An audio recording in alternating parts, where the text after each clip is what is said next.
Have you ever thought about how a single product, like a chocolate bar, a t-shirt, or a smartphone, actually gets made? It might seem simple. You just buy it at the store and go on with your day. But behind that one item is a whole web of work, people, and resources. And to understand how all those pieces fit together, geographers and economists often talk about something called the 4 economic sectors. Each sector represents a different stage in the journey from raw material to finished product. And each one plays a big part in global development.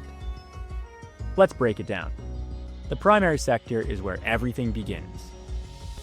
This is the part of the economy that gathers natural resources directly from the earth.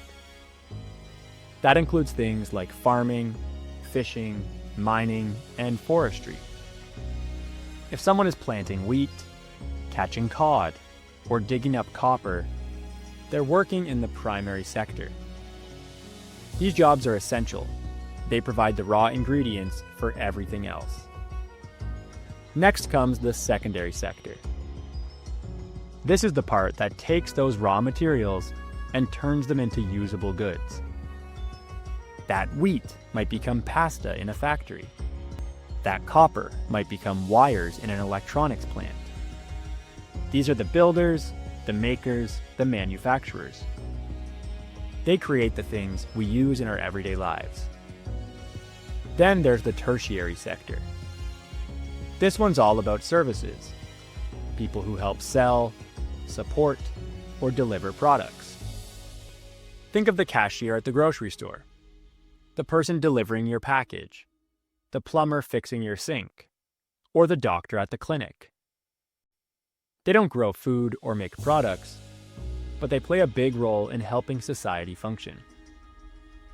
And finally, there's the quaternary sector. This one focuses on knowledge, research, and information. These are the scientists inventing new medicines, the engineers designing new tech, the marketers creating the commercials you see before a YouTube video, and the people working in finance or software. They might not be building things with their hands, but their ideas are what push economies forward.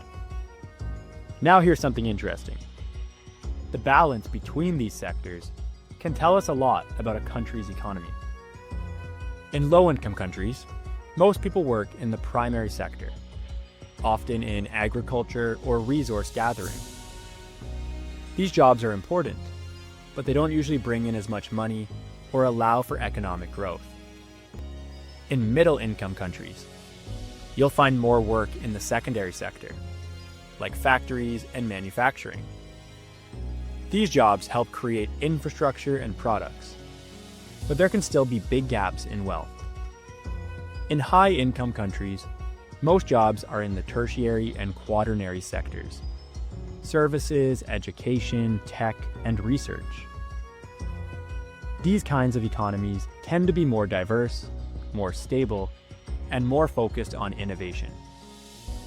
So now that you understand the 4 sectors, it's time to trace their path through a product. Here's your challenge. You're going to choose an everyday product, like a hoodie, a skateboard, a chocolate bar, a soccer ball, or a pair of headphones, and create a product pathway diagram that shows how all 4 economic sectors are involved in bringing that product to life. To complete this challenge, you'll do this. Choose one product and write it in the center of your page. Around it, draw and label 4 different boxes or stages, one for each sector: primary, secondary, tertiary, and quaternary. In each stage, explain how that sector contributes to your product. For example, in primary, what natural resources are needed? Where do they come from?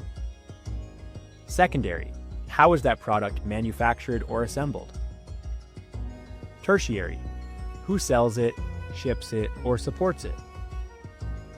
Quaternary, what kind of research, design, or innovation was involved?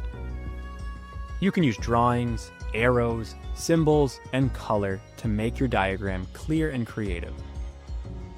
Then complete a short written reflection that explains why each sector matters in the life of your product, which sector you think adds the most value or plays the most important role, and why, how your product might be different if one of the sectors didn't exist. This activity will help you see how deeply connected our global economy is, and how even something as simple as a backpack or snack bar is part of a huge system of people, places, and work. Once your product pathway diagram is complete, you'll share your creation with a partner or the class and explain how all 4 sectors helped your product come to life. Good luck, and enjoy tracing the journey from idea to shelf.